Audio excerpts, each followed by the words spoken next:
Hey, everybody, and we are live finally. Hey, it's Tim Gillette with the Tim Gillette Show. We are back with another episode, getting you to know some of the coolest people I know on the planet, or coolest people I'm getting to know on the planet. Today's guest is no different than that. Someone who I don't know. We kind of just connected. I don't even know who introduced us, but he jumped in and said, hey, I'll be on the show. Heck yeah. All right, which is something we all should do. Why not? If we can find people who actually bring us on our podcast, we need to get on them so people will get to know us. All right, find us, get to know us, and buy from us faster. That is, of course, the simple, easy marketing way. I am Tim Gillette, your host. This is the Tim Gillette Show, and I'm going to bring to you a guy today who I really don't know. I literally know very little about this gentleman. All right, I know he's a good people because I had, you know what I mean? We talk a few minutes before we go live, but man, he's somebody who's helping people. So by all means, that's what I want to interview him about, is the fact that he helps people. And I'm going to get to know him just like you. Adam Lattin is our guest today. Let's bring him up here. Adam, how are you? I am great. Thank you. So Adam, first of all, I mean, I don't even know how we connected. You know what I mean? Who introduced us? I think it was one of the websites. It was either through the Unleash You family or the Rise Up or something like that. It was a Facebook group of some sort where you posted. Cool. So, I mean, it just goes to show that we're connected to some cool people who said, hey, you two should connect. And they found a way to make it happen. Absolutely. Yeah. So, Adam, whereabouts in the country do you live? I know you live in the States, right? Right, I do. I'm in Windsor Locks, Connecticut, which is about 20 miles north of Hartford. Mm-hmm. Been there. Been that area. All right. You know what I mean? I grew up, I lived in Tewksbury, Massachusetts, and grew up in Poconos. So I used to drive right through there on I-84, my friend. Yeah, absolutely. No, I get it. Yep. So have you been there your whole life? Pretty much. I spent about 8 months living in Georgia, which I absolutely loved, but at the time I wasn't really able to find the work that I really wanted to do. So I came back here. Cool. So, you know what I mean? The work that you wanted to do, is that what you're doing now? Tell us about what you do now. I mean, it's an evolution of the work that I've evolved since back then. But yeah, I started out, I did massage therapy. I'm a licensed massage therapist here in Connecticut. I do Reiki. I do readings, both palm readings and card readings. But I'm really evolving more into working as an empowerment coach. I really focus on helping people succeed and really giving them tools and ideas of how to communicate or engage. I especially have leaned toward working a lot with couples and families on how to communicate with one another. Oh, so I mean, you really, I mean, you've got the whole, physical, mental realm covered in helping people then. Oh yeah, absolutely. I've been in the field for over 20 years. I've had probably over 100 holistic mentors. I love learning from people. I'm much better at learning from people than I am from books. So I'm lucky enough to find the right people. Oh, yeah. Well, finding the right people, but it sounds like 20 years in the industry that, like, you know what I mean? Not just studying, but you had to practice it as well. Oh yeah.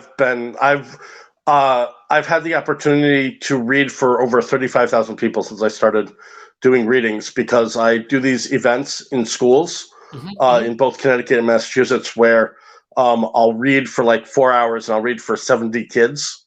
And then I'll do corporate events where I'm doing the same amount of people in just rapid fire fashion. And I also do obviously in-depth counseling work with a lot of people as well. Wow. And I mean, what when you said, you know, I mean, you wanted to get into this, you wanted to do what you love. What was it that made you even find this and find that you love this? I mean, was there some areas Truthfully, that you I was a really bad employee.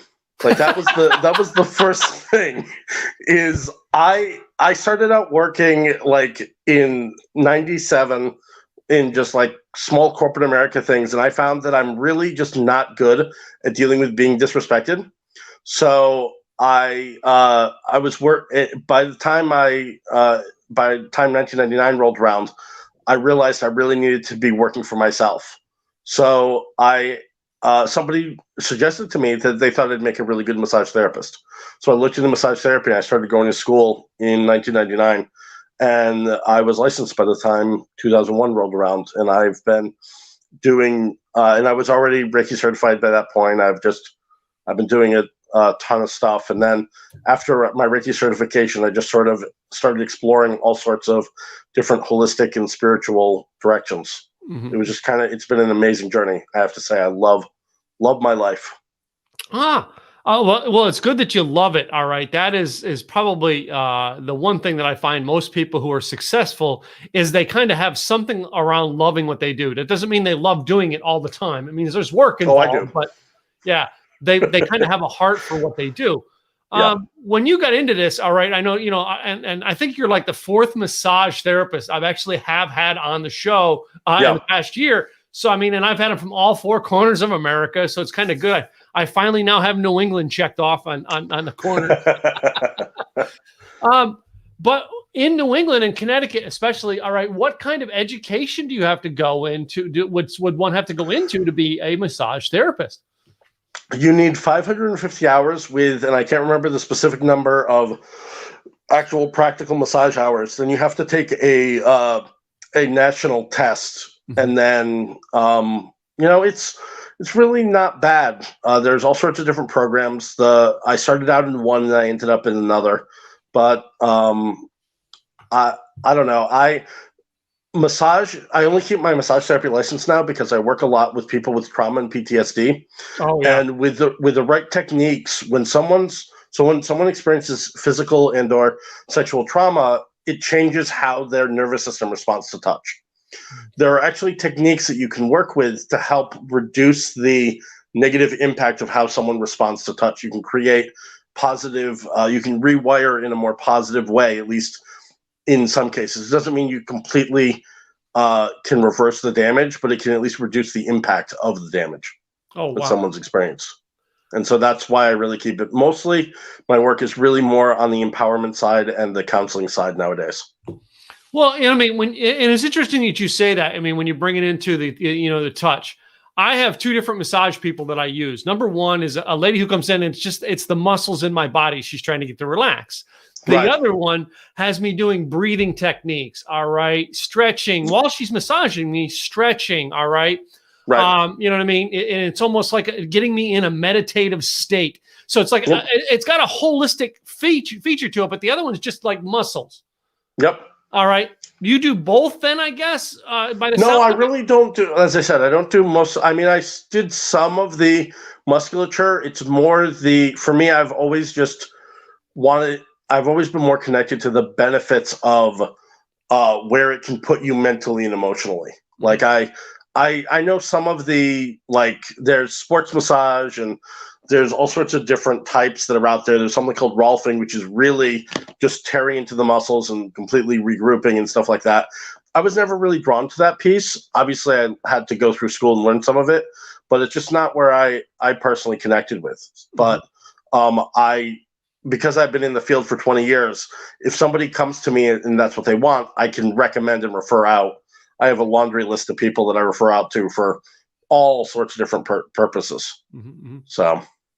Cool. So then, Adam, it gets me thinking then along the lines, all right, last year was a pandemic, all right? It was months before I could see my massage therapist to get the muscles attached, all right? Yep. However, on the holistic side, doesn't mean that I have to stop stretching, stop breathing, stop meditating, things like that. Are you helping people in like a Zoom or like a virtual type setting to go, hey, we got to keep this in shape so that we'll get back to this after we got to keep this in shape during this? Yeah, I definitely do that. Not as much in the way of the meditation and stuff like that. I really believe. So I'm a teamwork person. Like I said, I learned from a bunch of people.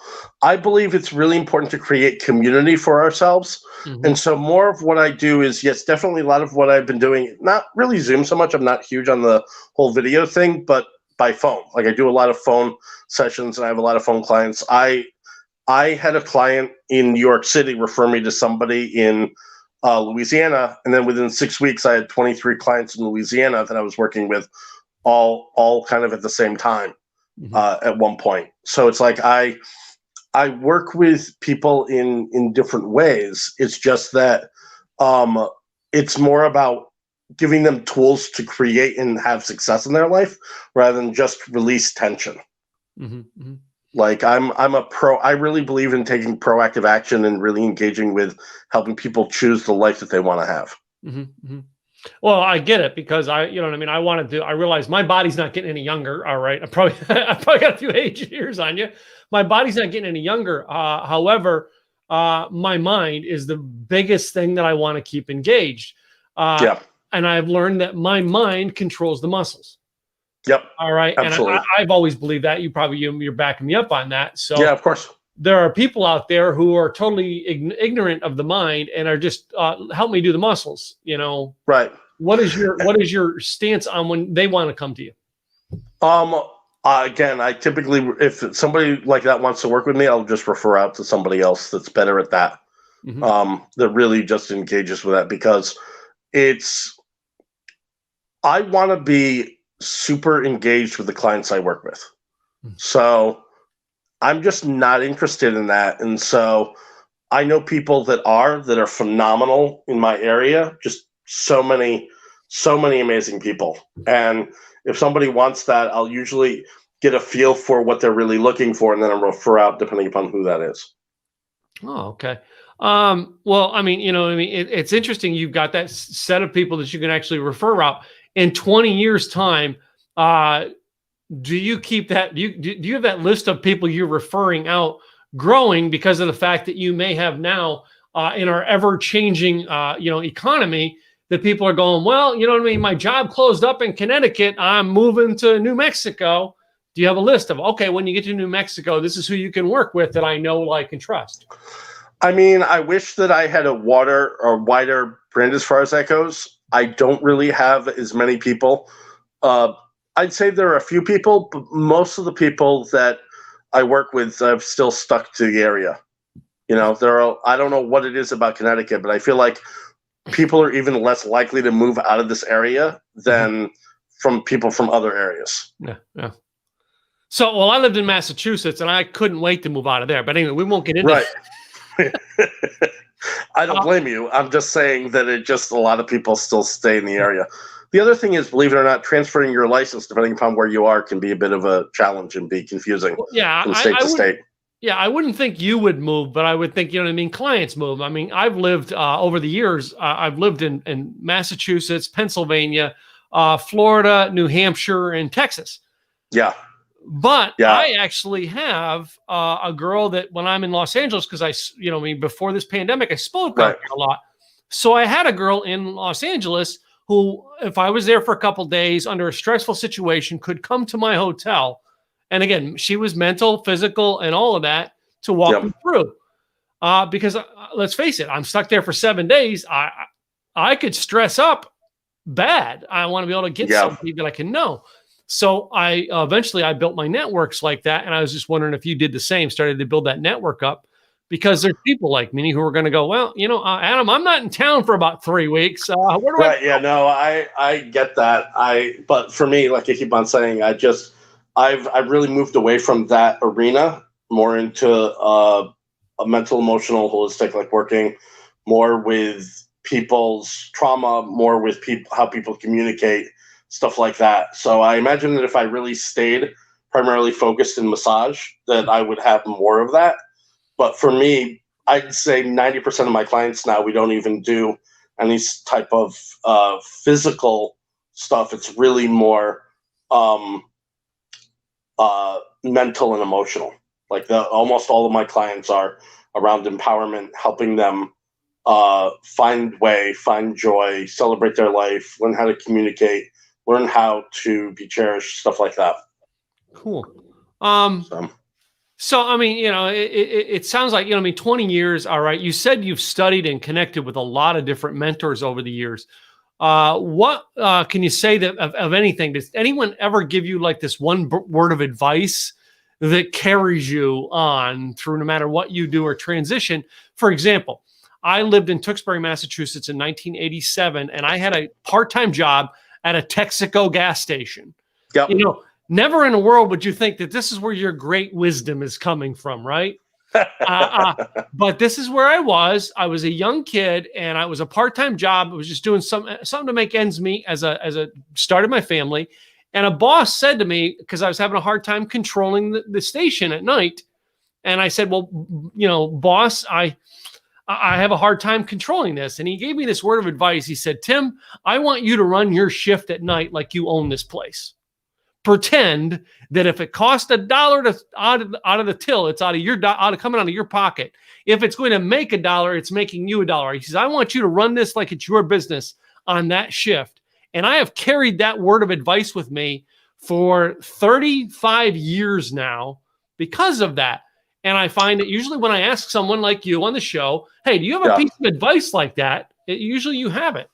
I do, actually. And I know that people don't necessarily agree with this, but I was lucky enough to meet one of the first female neurologists in the state of Connecticut. Oh, wow. She was a client of mine for a little while. And one of the things she told me is that we're starting to understand that people do not choose the information they can learn. It is actually based on their neural net, what they can absorb and what they cannot. So it's important to learn how not to, it's important to learn that you cannot teach someone that cannot learn, to not really waste your time or engage with sharing information with people neurologically incapable of absorbing that information. Wow. And a lot of the healers and the helpers that I've met over the years often try and heal people that literally are neurologically incapable of receiving that healing. They literally cannot absorb the information we want them to. It's not a choice. It's not a decision. They're not being stubborn. It's not any of those things. It's actually neurological in nature. Mm-hmm. And the problem is, it's like we know basically within understanding how different people learn that some people can absorb math really well. Other people can barely make it through addition, subtraction, multiplication, division. That they're not choosing to be that way. Yeah. That's literally their brain and their neural network. And so even more complicated things and complicated subjects are also kind of the same way. So what I teach people is stop engaging or sharing information, or especially re-engaging. There's a difference between sharing information and trying to convince someone of something. Mm-hmm. And so if you're engaged with convincing someone of something, what ends up happening is there's a part of you that already knows that person can't learn. And so you're expending a tremendous amount of personal energy. And when I work with my clients and I give them this simple piece of information, when I redirect them into stopping to believe that someone else can learn something, when they stop believing someone can learn something and they start engage, people just aren't capable. That parent, that sibling, that child that you're trying to get that information across to can't absorb it. Mm-hmm. It releases them from this obligation, and it allows them to refocus their energy in a much healthier way. Yeah. It's interesting that you said that way, Adam, because I'm thinking back to in my would have been my teens. I went away to I'm a Christian, and I went away to a Christian retreat type thing for church. And I remember the entire retreat, I'm focused on somebody else, not me. And right. I remember because I'm head up against the wall going, why isn't this person getting it? And I remember one of the counselors there coming up and going, you got to focus on you, dude. You can't focus on them. You only can fix you. You can't fix somebody until they're ready to be fixed themselves. And that's exactly what you just said. Yeah. Yeah.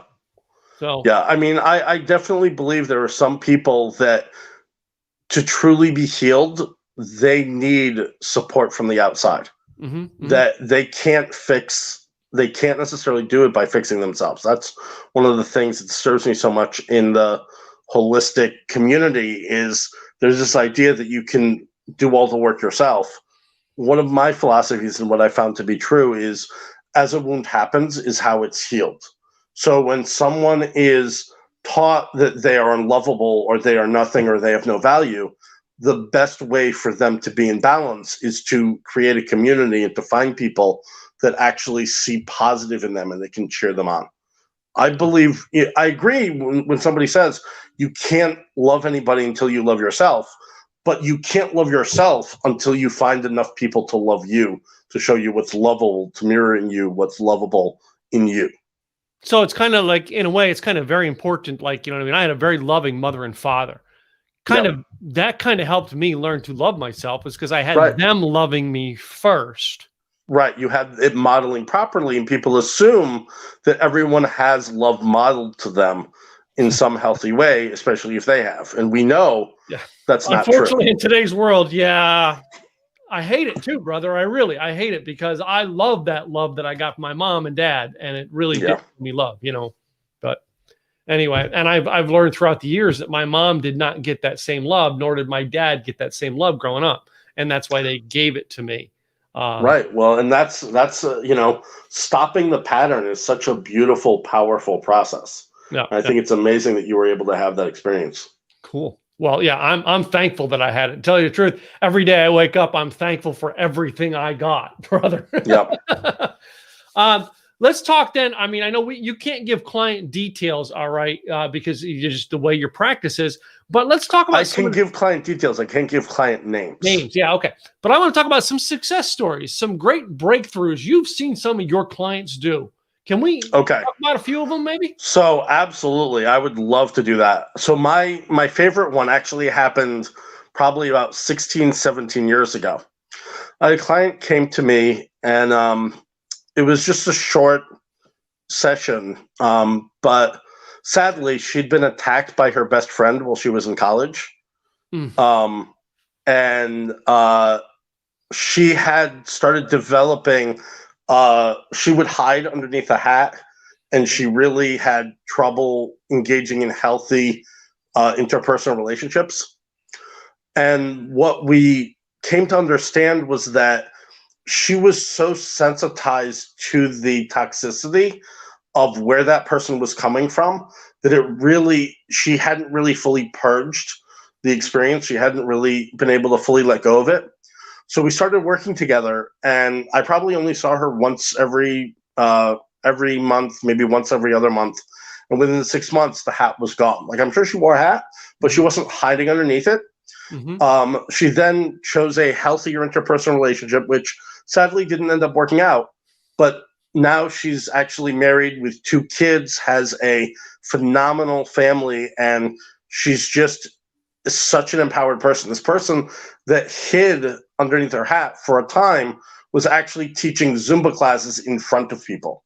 Like, she went from being completely hidden to just able to be completely out there and completely comfortable over the space of it was like 3 years. Within 3 years, sorry, hold on one second.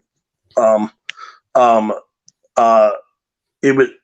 you still hear me? Yep, still got you. Okay.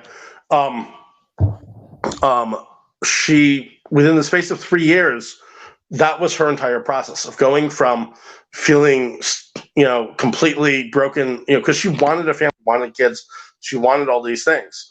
And within 3 years, she was already on her way to having all of those things. And she was just better. She still has challenges. Everybody has challenges, but she's just in a much better space. Another quick example is I actually believe in the importance of location. So I had a client call me up. She's just feeling like lost, doesn't feel like she has any value, major like suicidal stuff, things like that.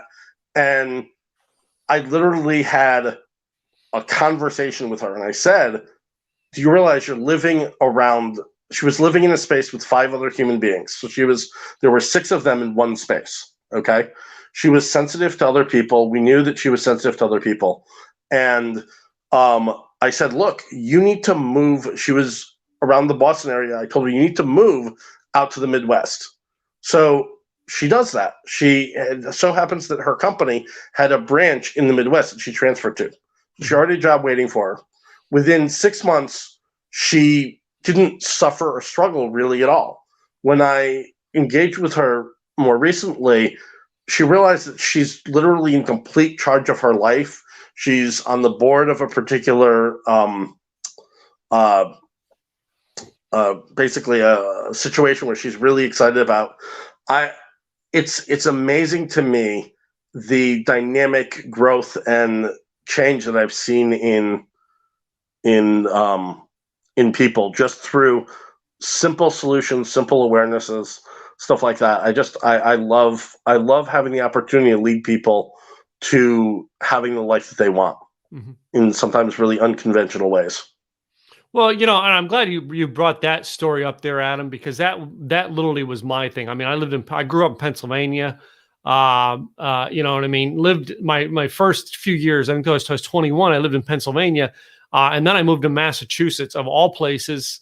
And like, it looked like it was going to be greener pastures. So I took the job and went up there. And in less than 2 years, I couldn't stand my life and moved back. Yep. And when I moved back, it's almost like I felt defeated.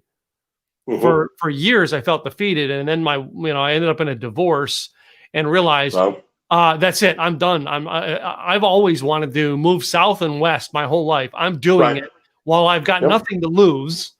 And I came to Texas and still lost everything again. But I am the most prosperous that I've ever been in my life. And it's simple things like simple adjustments, like change of location. I never would have thought that was a spiritual or mind, empowerment thing. It is. Wow. Yeah. So I mean, you've gotten some interesting stories along the way. All right. You've had success, 20 years. I mean, that's a long time to be in the industry. In one industry. I've only in my industry for 10. I was in the previous one for 25 before I quit. You've had some success stories. Let's talk about the future. Where do you see things going in the future? All right, say 5-10 years out. All right, are there some drastic changes coming to your industry? Are you going, you know what, I'm going to make drastic changes in my industry? Well, what I will say is that in April of 2018, I self-published my first book. That's a good thing. I just recently, I'm uploading it to an audiobook format. I finally did the recording. I eventually do want to produce more books and more things like that. And I'm really leaning more toward doing retreats and more group-based work. I have just joined a group that focuses on it. I kind of want to be a slightly more intuitive and directive Tony Robbins type person. I really want to help people find their personal power. I really believe in creating a sense of victory over creating a sense of peace.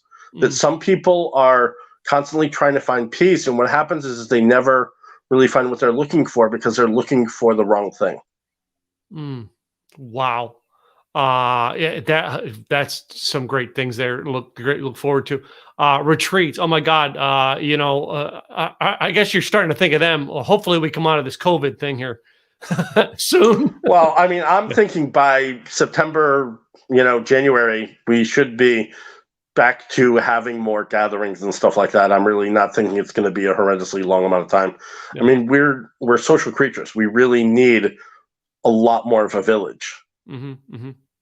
Well, yeah, I've hosted live events since 2012, and I'm going on 18 months since, or almost, I'm over a year, but I'm about 14 months, I guess, since my last live event. And I'm like, oh my gosh, I'm having withdrawal. Yeah, I totally understand. So, what are some things that, people who would listen into this today and want to go, I'm trying to do some of this stuff, but I'm trying to do some of this holistic stuff myself. What advice would you give them to start them down this path? Try many different things. A lot of people want to kind of like one of the, I find that, and this may be a generalization, but I still find it accurate. A lot of people get into things hoping to master something very quickly. I really believe in the energy of allowing yourself to be a student. And part of being a student is constantly making mistakes and exploring what necessarily works best. Most people, I want to try 2 or 3 different things. And if I don't find it, obviously I'm a failure. And they kind of get into this negative spiral. Whereas like, I want to look at 20 different options or 30 different options, and hopefully one of them will work. Not like, well, if I don't find it in the first 2 or 3 times, clearly I must be doing something wrong. It's not really like that. Their life is much more dynamic. So I would say that if they're really looking to get in directions on their own, it's, you know, a lot of it's turned into Zoom stuff, but there's a lot of different people doing all sorts of different directions, like mini classes for like an hour or two on a particular subject or a particular direction, whatever it is that they're looking for. There's all sorts of resources you can find, but be dynamic and be diverse. Don't just try one or two things. Okay. You know, and you know, do you recommend when they try things, they put a time stamp onto it? Like, you know what I mean? I have my coaching programs, you have to be in for 1 year minimum, but right. Yeah. Like that, I mean, go try this, but here's the period of time I want you to try it for. Right. And I can respect that from your angle, but for me, I feel like most things either fit or they don't. Yeah. Pretty quickly. Yeah. Like for me, it's like, okay, are you connecting in within the first 2 or 3 weeks? If not, like, move on. Yeah. You know, I don't. Well, yeah. Well, when I say that, because I use that example, Adam, because of the fact in my program, what I help people do, you're not going to see results within 3 weeks. It's going to take 6 months to see a little bit of a result. What I do, and your kid, you helping my body. It's Tim. I'm not going to give you one massage and you're going to feel better. This is going to take 4 to 8 weeks. You know. But I don't mean getting results. Yeah. I don't mean getting results. Yeah. I mean feeling connected to the process that's being presented. Okay. There's kind of a difference. Yeah. Like there's so many different Adam, thinking of the results because of, like, you know what I mean? Yeah, Tim, go try things, but I could try. I mean, I try it one time. Well, that didn't work. As opposed to, well, Tim, this process may take 3 weeks for you to keep trying. Let's put an effort in, not just. I guess I don't think of results as the thing. Yeah. I think of the person you're working with as the thing. Okay. Like for me, it's like nothing I do. I consider myself very much a slow learner. So I walk into everything knowing the result is going to take a long time. Like I started working with a few different personal trainers, and I've lost weight. I've become healthier. I've become stronger, but it's taken me 2 years to lose 55 pounds. Yeah. And for some people, they're able to engage it and do it. For me, I guess my concern is I see people working with the wrong people for too long. Mm-hmm, mm-hmm. And it's not about whether you're getting a result or not. It's about the attitude and the energy of the person for you. Yeah. Are they operating in the right way type of thing? Okay.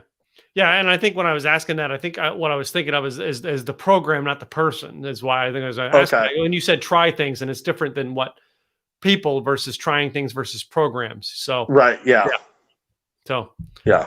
They're totally different things, but I think we got it cleared up now. So, yeah. Well, you know, Adam, it has been great having you on the show today. All right. I want to make sure people can connect with you. So let's bring your website up. What is it that they can reach to you to find out about you, find about the book and stuff you got going on?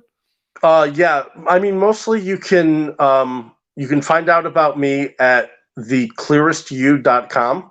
It's TheClearest and the letter U.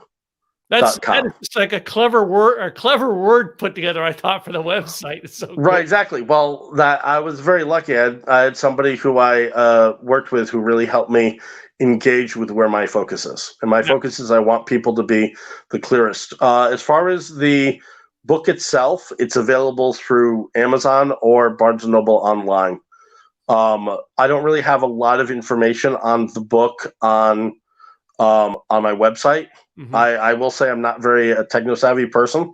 So mostly on my website, it's kind of about who I am, what I do, and you can contact me directly through there. Yeah. I have a few testimonials, and you know, it's super simple. It's not very dynamic. It's just kind of. Hey, I know a guy who can help you with that if you're interested. Right. No, I appreciate that. I just I'm such a people-to-people person. Like, so much of my work is word of mouth, which I really love. Well, you have to have a presence online, but the presence online doesn't always get you your business, but you have to have it nowadays. If you don't have it, you're going to disappear. But yeah. And it's unique that you actually have it in a way that you can say, I like that you got the clearest .com because of the fact that, when I started out, it was my first coach actually said to me, you need a domain name that says who you are. Yep. And unfortunately, when I started, timgillette.com was not available. I had to use something else. All right. Yeah. But so yeah, it's been interesting getting to know you. The Clearest You tells everything. The book is out there. What's the name of the book? It's also the same. It's The Clearest You with the letter. Okay. It's just in the U's in parentheses. Oh, okay. But it's cool. THECLEARESTU. Mm-hmm. And it's white with a green graphic on it. It's pretty easy to find. Okay, cool. So it's unique to be getting to talk with you today, learn some things about, mental and physical. And it was so cool to be able to talk with you about this today. And I hope the listeners actually come check you out. So, but before I end, Adam, I've got a little game I want to play. You heard about my game, right? Yep, I have. I've got 9 questions. They're this or that questions for you, Adam. Nothing hard. All right. Some of these I ask everybody, and some of them I've tweaked one or two here just for you. So anyway, my first one, Adam, I ask everybody, and that is Star Wars or Star Trek? Star Trek, definitely. Yep. Now, are you into the series? Were you like a Kirk or Picard person? I would say I lean a little bit more toward Picard if you're going to give those two options. Yeah. So, Picard, if you look at him, he looks, we looked at all the things that actor does and on TV outside of Picard, and he looks like my father-in-law who passed away, and we pick on it all the time. But, yeah. Have you seen the Uber Eats commercial with him and the guy who played Luke Skywalker? I've not. I don't tend to watch a lot of more network TV. TV, yeah. If you see it, you probably can. To me, the good commercials, I Google them on YouTube. Here's a unique one because of where you live. I know that your area of the country can have kind of each one of these, and that is, are you a beach person or a mountains person for a vacation or getaway? Totally beach. Yeah. My uncle at one point paid for me to get my scuba diving certification. So I love the water. Yeah. Anything around the water. I can appreciate aesthetically mountains and stuff like that, but nah. So beach, have you done some trips like with scuba diving, go down to the Turks and Caicos? I've been in the Cayman Islands. I haven't been scuba diving, but I've been to Jamaica. I've been to Bermuda. I've been to Hawaii. I've snorkeled in those places. I love it. I'm actually going to retreat in Cancun in a couple of months. I'm really excited about that. Cool. So interesting stuff I'm finding out about you now, huh? Yeah, absolutely. My next one here, when you're riding in the car, are you listening to a podcast or music? I'm definitely listening to music more than a podcast. I don't do a lot of podcast listening, I will say. Mm-hmm. Every so often, but mostly I'm music. Yeah. What kind of music are you into? I'm just curious. I know it sounds really strange, but I love country music because of the stories. Yeah.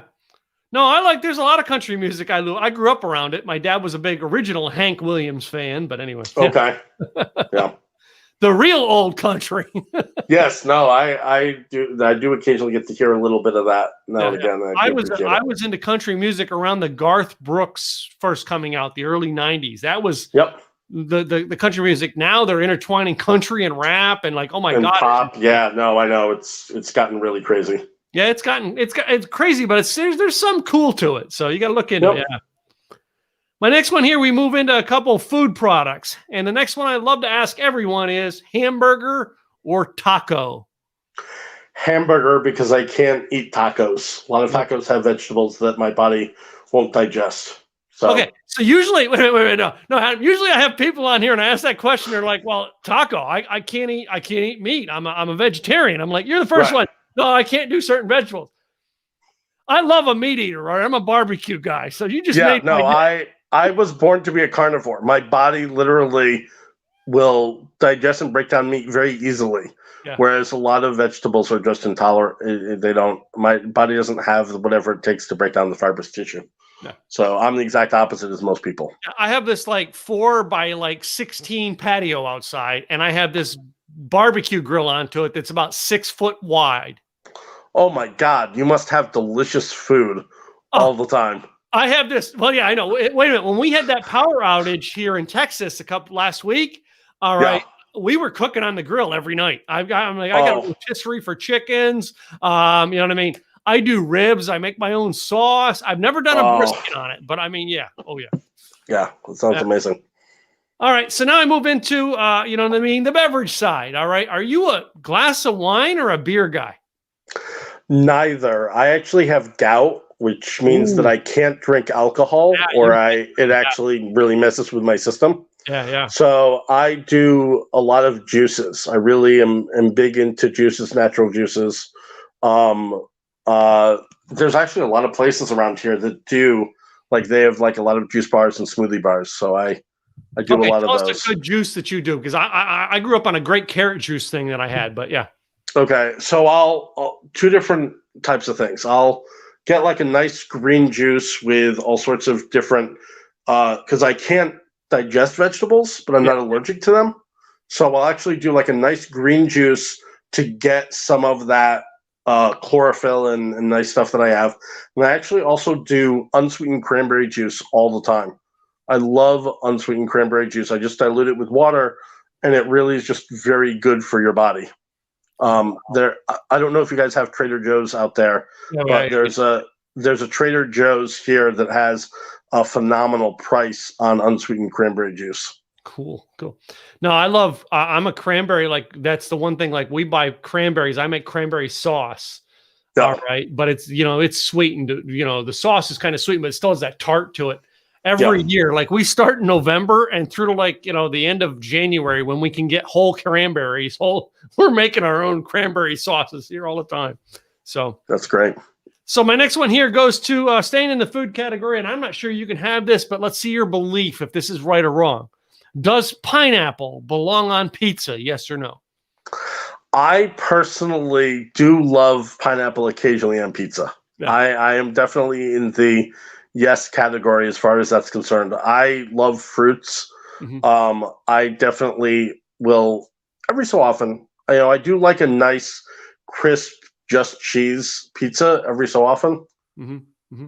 So yeah, I'm a cheese pizza guy, and I mean, there was a pizza place that I used to eat at in Massachusetts that I can't remember it for the life of me now. It was a chain up there, but down here in the South, I got into Papa John's, and even now Papa John's is not good as it was 10 years ago. You know what I mean? It's changed because the owner's not there. But anyway, yeah, I've always loved the pineapple and pepperoni or pineapple and Canadian bacon type. Yeah, absolutely.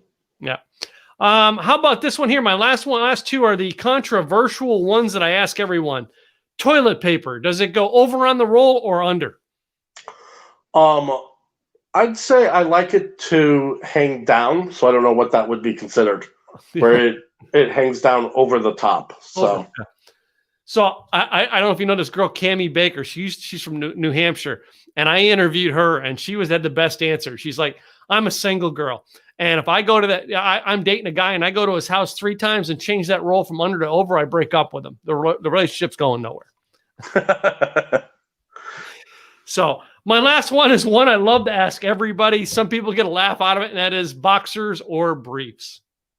Definitely boxers. Briefs are just too restrictive. Never thought 2 guys would sit on a show and talk about boxers being restrictive. See, it's not a hard quiz. Just like that, I finished it up. So one more time, Adam, I want you to tell my listeners how they can get a hold of you, the website and everything, so we can get in touch with you. Yep. Absolutely. The website is theclearestu, THECLEARESTU.com, or the same at theclearestu@gmail is also my email. If people just want to contact me directly without having to go through looking on the website. Cool. Yeah, and I'm available kind of all the time.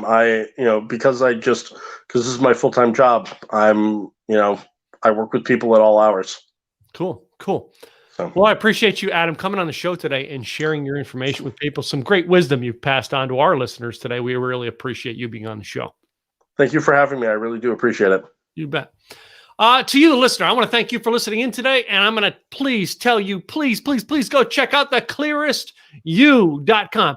Adam Lattin is one of the coolest people. I mean, let's face it, this is some great knowledge bombs being dropped today. So go check him out personally. Go get a copy of his book. All right. And if you got questions for him, hey, just email him and ask him. Maybe he can help you with that headache or whatever you're dealing with. I use headache as a general thing, but let's face it, we all get things that we need help with mentally, physically, and emotionally. And it sounds like Adam's your connection to do it. So go check him out. If you haven't already, please subscribe to our show where you get your podcast and also subscribe to our YouTube channel. I'm Tim Gillette with The Tim Gillette Show, and I'll be back again soon with another episode. Until then, have a great day. Bye now.